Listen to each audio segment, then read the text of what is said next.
आपके अपने YouTube channel rock study class में आपका स्वागत है। दोस्तों आज इस वीडियो में हम कक्षा 12वीं भूगोल जियोग्राफी के सेट ए का कंप्लीट अभ्यास प्रश्न पत्र का सॉल्यूशन करने वाले हैं। सो वीडियो को ध्यान से अंत तक देखिएगा। ओके, मैं आपको कंप्लीट सॉल्यूशन बताऊंगा क्योंकि देखिए मैंने आपको सॉल्यूशन पीडीएफ कंप्लीट तैयार की है। ओके, टाइप करके आपको बेहतरीन तरीके से आंसर में आपको प्रोवाइड कराई जाएंगे। ओके, अथवा शायद मैं आपको आंसर क्वेश्चन के सॉल्यूशन आपको बताऊंगा। सो वीडियो को ध्यान से अंत तक देखिएगा। तो चलिए हम स्टार्ट कर लेते हैं। सबसे पहले हम देख लेते हैं सही विकल्प। ओके, पहला हमारा निम्नलिखित में से कौन सा एक लोगों और पर्यावरण के बीच अन्योन्य क्रिया का सर्वाधिक महत्वपूर्ण कारक है? तो इसका राइट आंसर स्थान नंबर का लोगों के अनुभव। दूसरा है निम्नलिखित में से कौन सी एकल कृषि नहीं है? तो इसका राइट आंसर रोपण कृषि। ओके, नेक्स्ट है किस देश का प्रत्येक सदस्य कार्य कृषि का सदस्य है? तो इसका राइट आंसर आपका डेनमार्क इसका आपका राइट आंसर हो जाएगा। ओके, आगे देख लेते हैं। आगे तो हमारा नेक्स्ट क्वेश्चन है कॉफी के बगानों को ब्राजील में कहा जाता है। इसका राइट आंसर आपका स्थान नंबर का फिजेंडा। नेक्स्ट राष्ट्रीय युवा नीति कब प्रारंभ हुई? तो फरवरी 2024। नेक्स्ट है शुष्क कृषि में से कौन सी फसल नहीं बोई जाती? तो गन्ना इसका राइट आंसर हो जाएगा। नेक्स्ट है चैनल टनल पेरिस को ग्रेटर डे से जोड़ता है तो लंदन हो जाएगा राइट आंसर। लिखित रूप में आपको आंसर आपको दिखा दूंगा। ओके, नेक्स्ट हमारा मुख्य श्रमिक वह व्यक्ति है जो एक वर्ष में कम से कम 180 दिन काम करता है। 180 दिन हो जाएगा। अम्बाला एक क्या है? डेडेस नगर है तो छावनी नगर हो जाएगा। नेक्स्ट है अमेरिकन कपास को भारत के उत्तर पश्चिमी भाग में डेडेस कहा जाता है तो उसका राइट आंसर हो जाएगा दोस्तों आपका क्या हो जाएगा? नरमा इसका राइट आंसर हो जाएगा। मानवतावादी विचारधारा का विकास डेडेस के दशक में हुआ तो 1970 के दशक में। नेक्स्ट पनामा नहर अटलांटिक महासागर को प्रशांत महासागर से जोड़ती है। प्रशांत इसका राइट आंसर आपको लिख देना है। इस प्रकार से आपका राइट आंसर हो जाएगा। इसकी आप ले लीजिए। ये आपका दिया प्रश्न क्रमांक दूसरे का सॉल्यूशन। पहले का राइट आंसर लंदन, दूसरे का राइट आंसर हो जाएगा आपका 180। हो गया। तीसरे का राइट आंसर छावनी नगर। चौथा हो जाएगा नरमा आपका। ओके, पांचवा हो जाएगा आपका 1970 के दशक और आपका छठवां हो जाएगा प्रशांत महासागर। कंप्लीट हो जाता है। आगे देख लेते हैं। आगे तो हमारा आ जाता है 77 का डी। ओके, इसमें हमारा पहला है प्रवासी जो किसी नए स्थान पर जाते हैं अप्रवासी कहलाते हैं। ओके, तो ये हमारा सत्य हो जाएगा। ओके, नेक्स्ट हमारा आखेट मानव का प्राचीनतम क्रियाकलाप सत्य हो जाएगा। कॉफी एक उष्णकटिबंधीय रोपण कृषि है तो ये भी सत्य हो जाएगा। भारत की प्रमुख खाद्यान्न फसल चावल ये भी सत्य हो जाएगा आपका। ओके, कोंकण रेलवे का निर्माण 1998 में हुआ तो ये भी सत्य हो जाएगा आपका। ओके, और भारतीय रेलवे में 16 रेल मंडलों में बांटा गया तो ये भी आपका सत्य हो जाएगा। तो सभी इसमें आपके सत्य होंगे। कंप्लीट होता है। आगे देख ले सही जोड़ियां। तो सर्वाधिक सोयाबीन का उत्पादन कहाँ होता है? मध्य प्रदेश में होता है तो ये अब हो जाएगा। सर्वाधिक ग्रामीण जनसंख्या कहाँ है? बिहार में है। ओके, भारत में न्यूनतम भाषाई समूह है तो चीनी तिब्बत हो जाएगा इसका राइट आंसर। ओके, भारत में पहली संपूर्ण जनगणना हुई तो इसका राइट आंसर आपका हो जाएगा। ओके दोस्तों, तो आपका क्या है इसका नेक्स्ट है भारत में पहली संपूर्ण जनगणना तो 1900 आपका 1881 हो जाएगा। ये हमारा हो जाएगा चौथा। फिर श्वेत कॉलर समय हो जाएगा द्वितीय क्रियाकलाप। हो गया, ये पांचवा राइट आंसर हो जाएगा। इस प्रकार से हो जाता है हमारा सही जोड़ी। आगे देख लेते हैं। अब दोस्तों हमारे आ जाता है एक शब्द या एक वाक्य में उत्तर देना है। पहला है दोस्तों हमारा विश्व व्यापार संगठन कब बनाया गया? इसका राइट आंसर आपको हो जाएगा आपका जनवरी 1995 में क्या है? विश्व व्यापार संगठन बनाया गया। ओके, नेक्स्ट देख लेते हैं। नेक्स्ट दोस्तों हमारा 2011 की जनगणना अनुसार भारत की जनसंख्या घनत्व तो 382 प्रति व्यक्ति प्रति वर्ग किलोमीटर। ओके, भारत में कॉफी की किस किस्म का उत्पादन अधिक होता है? तो इसका राइट आंसर आपका अरेबिका कॉफी। मैं आपको लिखित रूप में आंसर दिखा दूंगा। ओके, नेक्स्ट है भरमौर जनजाति के क्षेत्र किस राज्य में स्थित है? तो इसका राइट आंसर आपका हिमाचल प्रदेश। नेक्स्ट मानव विकास प्रतिवेदन प्रतिवर्ष किसके द्वारा जारी किया जाता है? तो ये UNDP का आपका राइट आंसर हो जाएगा। ओके, चलिए मैं आपको सॉल्यूशन दिखा देता हूँ। सॉल्यूशन आपका ये रहेगा आपका। ओके, यहाँ का प्रश्न 5 का आपका सॉल्यूशन ये पहला आपका जनवरी 1995। दूसरा है आपका 382 व्यक्ति प्रति वर्ग किलोमीटर। ओके, तीसरा है अरेबिका कॉफी। ओके, चौथा है हिमाचल प्रदेश। पांचवा है UNDP। ओके, कंप्लीट हुआ था। अब देखेंगे प्रश्न क्रमांक 6 में से सॉल्यूशन। ओके, तो प्रश्न क्रमांक दोस्तों हमारा 6वां है। ओके दोस्तों, प्रश्न क्रमांक 6वां हमारा कुमारी इसी सैंपल के अनुसार मानव भूगोल की परिभाषा लिखी अथवा है नव निश्चयवाद के से क्या आशा है? चलिए सॉल्यूशन हम देख लेते हैं। सॉल्यूशन इस प्रकार से आपको तैयार करना है तो स्क्रीनशॉट लीजिए। ओके, पहला हमारा कुमारी इसी सैंपल के अनुसार आपको मानव भूगोल की परिभाषा देनी तो हमारा ये सॉल्यूशन दिया हुआ है। स्क्रीनशॉट लीजिए। ये परिभाषा दी है सैंपल के अनुसार। ओके, अथवा पूछा रहा है नव निश्चयवाद के से क्या आशा है? दोस्तों सॉल्यूशन हमारा ये दिया हुआ नव निश्चयवाद से क्या आशा है। स्क्रीनशॉट इसका क्या है? फास्ट हमारा लीजिए। ये कंप्लीट होता है। नेक्स्ट दोस्तों हमारा आ जाता है प्रश्न 7वां। प्रश्न 7 में हमसे पूछा जा रहा है असंशोधित जन्म दर ज्ञात करने का सूत्र लिखिए। ओके, तो ये हमारा दिया हुआ असंशोधित आपको क्या है? जन्म दर ज्ञात करने का सूत्र। ओके, स्क्रीनशॉट आप ले लीजिए। ओके, ओके दोस्तों, तो असंशोधित जन्म दर आपको पूछा गया है। ये आपको मृत्यु दर का हो गया है। ओके, तो आप इसे जन्म दर का लिखिएगा। तो इसे आपको न लिखकर अगर मृत्यु दर पूछे तो ये आपका सही है। ओके, यहाँ जन्म दर पूछे तो आपको इसे आपको जन्म दर वाला लिख लीजिएगा। ओके, अथवा पूछा यार मृत्यु दर के कैसे कहते हैं? तो ये आपका सॉल्यूशन दिया हुआ है। किसी विशेष स्थान में 1000 व्यक्तियों के पीछे एक वर्ष में मरे व्यक्तियों की संख्या को मृत्यु दर कहते हैं। नेक्स्ट दोस्तों हमारा 8वां क्वेश्चन है मानव विकास के उपागम आपको लिखना है। ओके, तो ये आपका सॉल्यूशन दिया है। तो मानव विकास के 4 मुख्य उपागम है। अब ये 2 नंबर क्वेश्चन है तो आपको नाम बस लिख दीजिए, डिटेल नहीं लिखिएगा, लेकिन आप डिटेल भी तैयार कर लीजिएगा। अगर आपसे लॉन्ग में पूछा जाएगा तो आपसे बनना चाहिए। बाकी ये शॉर्ट में अभी तो आय उपागम होता है, इसके बारे में आपका ये दिया हुआ है, इस चीज और लीजिए। दूसरा है तो आपका कल्याण का उपागम। ओके, फिर इसके बाद दिया हुआ हमारा तीसरा आधारभूत आवश्यकता उपागम। ओके, तीसरा हमारा, चौथा हमारा क्षमता उपागम। ओके, जब आप 2 नंबर में आए तो चारों की आपको हेडिंग लिख देना है। ओके, हेडिंग बस लिख दीजिएगा और फिर आपको लॉन्ग में पूछा तो फिर आपको 2 लाइन आपसे भी डिटेल भी बताना होगा। मैंने डिटेल में आपको लिख दिया जिससे आप क्या समझ सकोगे। अथवा में दोस्तों पूछा जा रहा है मानव कुछ निश्चित प्रदेशों में क्यों रहना चाहता है, अन्य प्रदेशों में क्यों नहीं रहता। ओके, तो इसका सॉल्यूशन हमारा ये दिया हुआ है। ओके, अन्य प्रदेशों में क्यों नहीं रहना चाहता है, तो इसका सॉल्यूशन हमारा ये दिया हुआ है। स्क्रीनशॉट इसका क्या है फास्ट आप ले लीजिए। कंप्लीट हुआ था। नेक्स्ट हमारा आ जाता है प्रश्न 9वां, रोपण कृषि की 2 विशेषताएं लिखिए। तो रोपण कृषि की आपकी 2 विशेषताएं ये दी हुई है, स्क्रीनशॉट आप लीजिए फास्ट। किस प्रकार से आपको रोपण कृषि की विशेषताएं लिखनी है, ये हमारी दी है रोपण कृषि की विशेषताएं, स्क्रीनशॉट लीजिए। अथवा हमसे पूछा जा रहा है स्थानांतरित कृषि कर्तन या दहन कृषि किसे कहते हैं, तो सॉल्यूशन हमारा इस प्रकार से दिया हुआ है, स्क्रीनशॉट आप ले लीजिए। ओके, ये हमारा दिया हुआ है प्रश्न 9वें का अथवा का सॉल्यूशन, स्क्रीनशॉट ले लीजिए। ओके, ये हमारा क्या कंप्लीट हो जाता है। ओके, प्रश्न 10वां आ जाता है। जैसे पूछा जा रहा है भारत में प्राथमिक क्षेत्र में श्रमिक सहभागिता कम होने के कोई 2 कारण लिखिए। तो इसका कारण आपका ये दिया हुआ है, तो स्क्रीनशॉट आप ले लीजिए। ओके, दोस्तों वीडियो को फुल क्वालिटी में देखिएगा तो आपको क्या समझने में कोई भी दिक्कत नहीं होगी। ओके, चलिए आगे देख लेते हैं। आगे नेक्स्ट हमारा मुख्य श्रमिक तथा सीमांत श्रमिक में कोई 2 अंतर आपको लिखना है। तो यहाँ दिया हुआ है मुख्य श्रमिक और सीमांत श्रमिक में आपका अंतर, इसकी आप ले लीजिए। ओके, इसका आपका इसका सॉल्यूशन आपको ये दिया हुआ। ओके, वीडियो फुल क्वालिटी के लिए यूट्यूब पर सिस्टम होता है तो क्वालिटी बढ़ा लीजिए तो आपको क्या है बिल्कुल स्पष्ट रूप से दिखाई देगा। ओके, प्रश्न 11वां आ जाता है गुच्छित बस्तियां किससे कहते हैं। ओके, तो सॉल्यूशन हमारा ये दिया है गुच्छित बस्तियां किससे कहते हैं, स्क्रीनशॉट इसका क्या है फास्ट आप ले लीजिए। ओके, हमारा गुच्छित किसी का हो जाता है। अथवा हमसे पूछा जा रहा है ग्रामीण बस्ती की कोई 2 विशेषताएं लिखी। तो आपकी दी है ग्रामीण बस्ती की विशेषताएं, तो स्क्रीनशॉट इसका क्या है फास्ट आप लीजिए। ग्रामीण आपकी कृषि बस्ती की 2 विशेषताएं दी हैं, पॉइंट वाइज पॉइंट है। पहला है ग्रामीण बस्ती में लोग क्या मुख्यतः कृषि और पशुपालन पर निर्भर होते हैं। दूसरा इनका आकार छोटा होता है, इसमें आधुनिक सुविधाओं का अभाव होता है, जनसंख्या घनत्व काफी कम होता है। ये सब आपका दिया हुआ है। नेक्स्ट है जल संभर प्रबंधन से क्या आशय। ओके, तो इसका सॉल्यूशन हमारा ये दिया हुआ है, स्क्रीनशॉट आप ले लीजिए। जल संभर प्रबंधन से आशय। ओके, ये इस बार से सॉल्यूशन आपका दिया है और ये हमारा कंप्लीट हो जाता है। अथवा पूछा जा रहा है जल संरक्षण के कोई 2 उपाय लिखिए। तो जल संरक्षण के हमारे उपाय ये दिए हुए हैं, स्क्रीनशॉट इसका ले लीजिए। ओके, नेक्स्ट हमारा प्रश्न 13वां वायु प्रदूषण के नियंत्रण के कोई 2 उपाय लिखिए। तो वायु प्रदूषण के नियंत्रण के आपको 2 उपाय बताने हैं।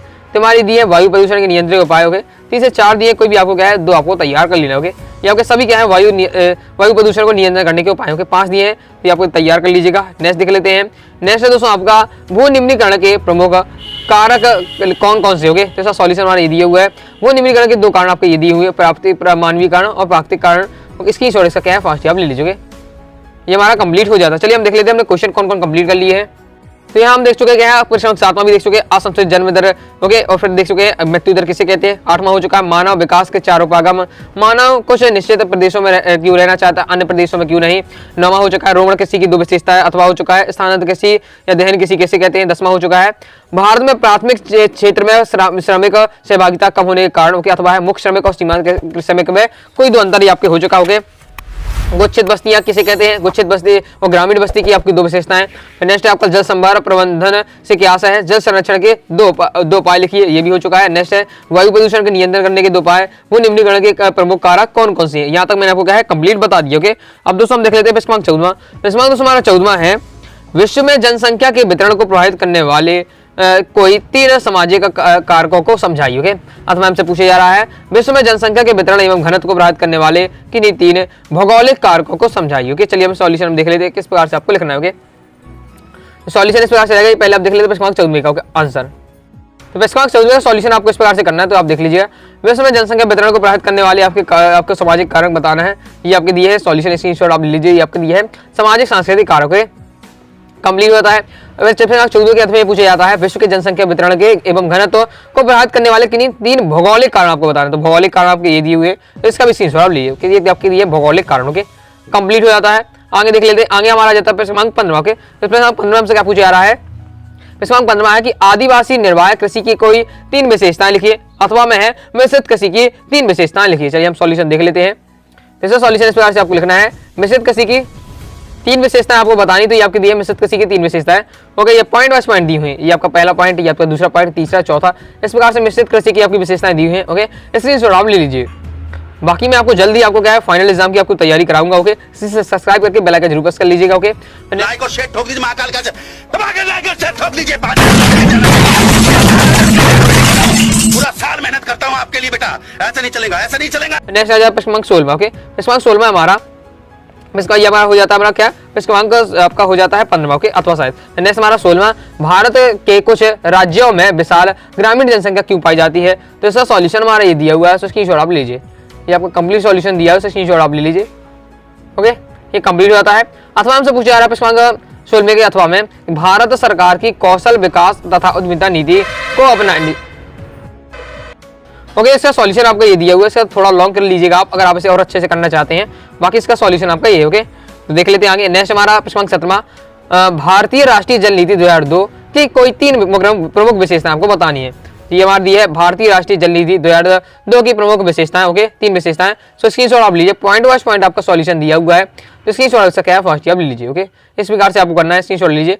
कंप्लीट हुआ था। अथवा हमसे पूछा जा रहा है भारतीय कृषि की कोई 3 समस्याएं लिखी। भारतीय कृषि की 3 समस्याएं आपको बतानी है, तो ये हमारी दी है भारतीय कृषि की 3 समस्याएं। सो स्क्रीनशॉट इसका क्या है फर्स्ट आप ले लीजिए। इस प्रकार से आपको करना है, पॉइंट वाइज पॉइंट आपको दिया है समस्याएं। कृषि जोतों का छोटा होना, दूसरा है कृषि का वर्षा पर निर्भर होना, तीसरा है भूमि पर जनसंख्या का अत्यधिक भार। ओके, चौथा है सिंचाई सुविधा का अभाव, पांचवा है प्राचीन कृषि यंत्र, छठवां है दोषपूर्ण भूमि व्यवस्था। इस प्रकार से आपकी दी है ओके, दोष दिए हुए हैं आपके, इसकी स्क्रीनशॉट आप ले लीजिए।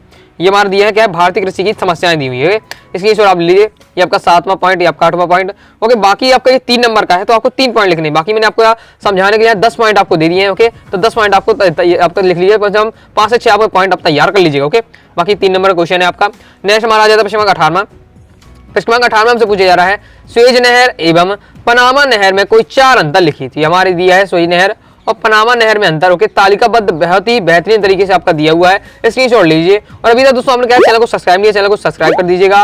ओके दोस्तों, वीडियो को लाइक कर दीजिए। कोई डाउट आता है कमेंट बॉक्स में आप जरूर पूछ लीजिएगा। ओके, टेलीग्राम चैनल को ज्वाइन करके रखिएगा। तो ये आपका दिया है सुएज नहर और पनामा नहर में अंतर। तो स्क्रीनशॉट इसका क्या है फर्स्ट आप लीजिए, पॉइंट वाइज आपका पॉइंट दिया हुआ है। ओके, स्क्रीनशॉट आप लीजिए, पॉइंट वाइज पॉइंट दिया हुआ है आपका। इसमें आपको 7 पॉइंट दिए हैं, वैसे 4 नंबर क्वेश्चन है, तो उसमें 4 से 5 आपको अच्छे से पॉइंट आपको तैयार कर लेना है। ओके, फिर नेक्स्ट हमारा अथवा आ जाता है, जिसमें अथवा पूछा जा रहा है छोटे पैमाने के उद्योग एवं बड़े पैमाने के उद्योग में कोई आपको 4 अंतर लिखना है। ओके, सॉल्यूशन हमारा इस प्रकार से दिया हुआ है, तो स्क्रीनशॉट आप ले लीजिए। आपका दिया है छोटे पैमाने के उद्योग और बड़े पैमाने के उद्योग में अंतर। ओके, स्क्रीनशॉट इसका क्या फास्ट ले लीजिए।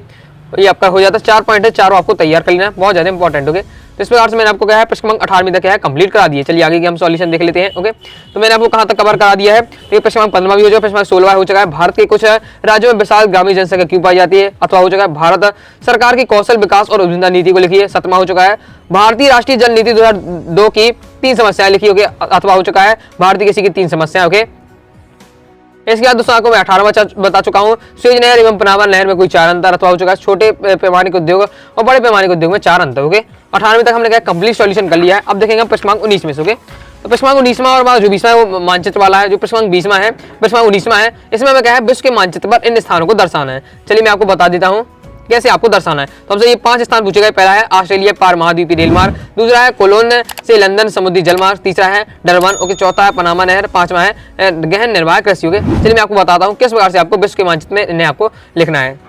ओके, इसका सॉल्यूशन आपको इस प्रकार से देखना है। ये आपका दिया विश्व का मानचित्र। ओके, ये जो आपका सेट में मैंने आपको बताया तो वही आपका मानचित्र। ओके, इसी में आपको बता देता हूँ कि आपको कहाँ आपको कौन मिलेगा। सबसे पहले आपको चाहना है ऑस्ट्रेलियाई पार महाद्वीपीय रेल मार्ग, तो ये आपका यहाँ है। ओके, ये ऑस्ट्रेलिया के यहाँ, तो आपको यहाँ इस प्रकार से लग के इस पास तीर बनाकर लिख लेना है ऑस्ट्रेलिया पार महाद्वीपीय रेल मार्ग। ओके, पहला हो जाता है।